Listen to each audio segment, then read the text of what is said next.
The Late Show. Folks, my first guest tonight is the Emmy Award-winning host of All In with Chris Hayes on MSNBC. Please welcome Chris Hayes.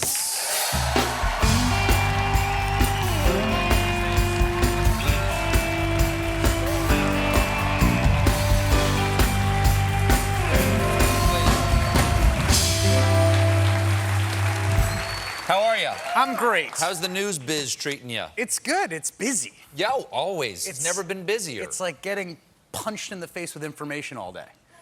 Yes. It feels so good when they stop. I know. Well, you had a town hall. Was this last night with Kirsten We did, Gillibrand? with Kirsten Gillibrand. Before we get into the meat and potatoes, the nuts and bolts of this interview, why town halls? Why not just interview her? Because you're a professional. I am. Are you just so lazy you want them to ask you questions? That's mostly it. Should I have them ask you questions tonight instead of me? This looks like a funny group. Yes. They are. See, that's... Really beautiful people. You've created a monster, Chris Hayes. You've created a monster. For the record, that's town hall style pandering. Yeah, oh yeah, sure. But why do you do the town halls? It's a great question. I think Thank you. one of the things that you're welcome. Yeah, you're a you wouldn't get that too. question from a town Not hall. from one of them. Not from one of these yokels. Exactly. No, I think what ends up happening a lot of times, particularly in campaign and political reporting, that there's a kind of bubble effect that happens between the people that cover campaigns professionally and Twitter and read each other's stories, and they're thinking about how to make news. Okay. And I think that gets pretty divergent from what just voters want to hear about, which are often pretty meat and potatoes, broad questions, like how are you going to bring jobs to Michigan? Right. Asking a question in an interview, how are you going to bring jobs to Michigan, is not going to make any news necessarily. It's not the kind of killer interview you do with a candidate, but it's also what actual voters want to hear from the people that they're choosing from.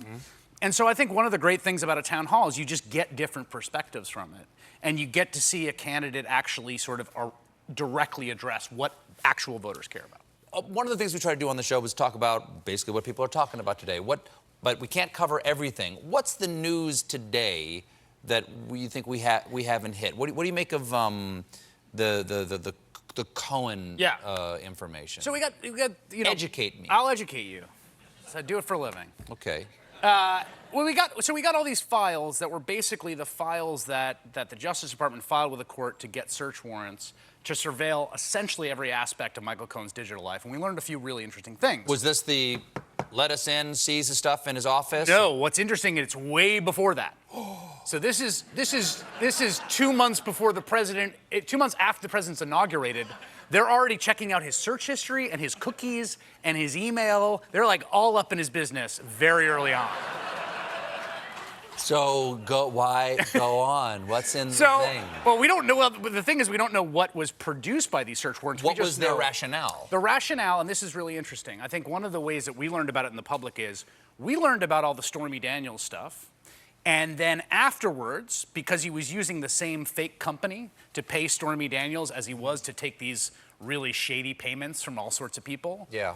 We learned about that later. It actually worked the other way around. So the FBI first starts sniffing around Michael Cohen because he is getting payments from a bunch of shady interests, and they believe he is acting in a legal fashion as a foreign interest, as an interest of foreign agents. Like taking cash from overseas. He's getting these big payments from this Ukrainian oligarch, Viktor Vekselberg. There's a Korean airline that starts paying him. And they start looking at this. That's right, consulting, right? Exactly. So they start looking at this. They're thinking, there's something untoward happening here. We have probable cause to believe this guy is an unregistered foreign agent and working in an illegal manner as the agent of foreign governments or foreign interests. And so they go to the court and they get all this permission to essentially surveil huge parts of his life. And this begins, several months after the president is inaugurated. And yet we haven't heard about that in the courts, have we? He's not charged with that. No, he is not. And that's one of the real interesting mysteries here, which is like, where'd we end up on that? Well, people keep on saying the Mueller report is going to come out every day. Yeah. Like any minute now, this second, in the middle of this sentence. It's gonna come out. It might. Someone's going to run in with a flaming copy in their hands, like an Olympic, torchbearer. It would be funny right if Robert Mueller decided to disclose it to you first. Yes. Don't tell. Now you've blown my cover. But do you actually see, what do you make of the tea leaf reading? I don't know, man. I don't know. I do not know. I mean, I've gone so far back and forth reading different tea leaves, trying to figure out. I mean, at one level, at a narrative level, it is the all-time MacGuffin. It's the suitcase in Pulp Fiction where they open it up, the light comes out, you can never know what's in the suitcase. It's like, there's a certain kind of narrative mystery around the thing. And yet you know exactly what's in the suitcase. You do? Everything about the Trump administration and Donald Trump is exactly what you right, thought no, it was. exactly. That's right. That's there right. There are no surprises.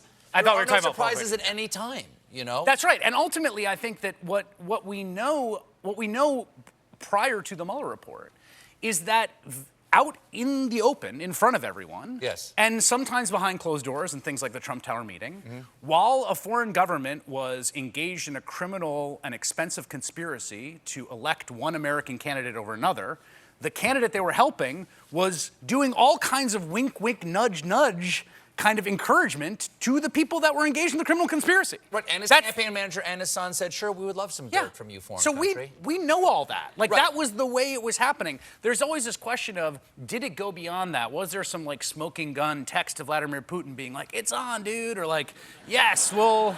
But aren't Don Jr.'s emails the smoking gun? They are, yes. He said, yeah, it's on, I would love that, let's meet. Let's do it, yes, right. yes. Well, we have to take a little bit of a break. Please don't go anywhere, or you go anywhere. We'll be right back with more Chris Hayes. Just go.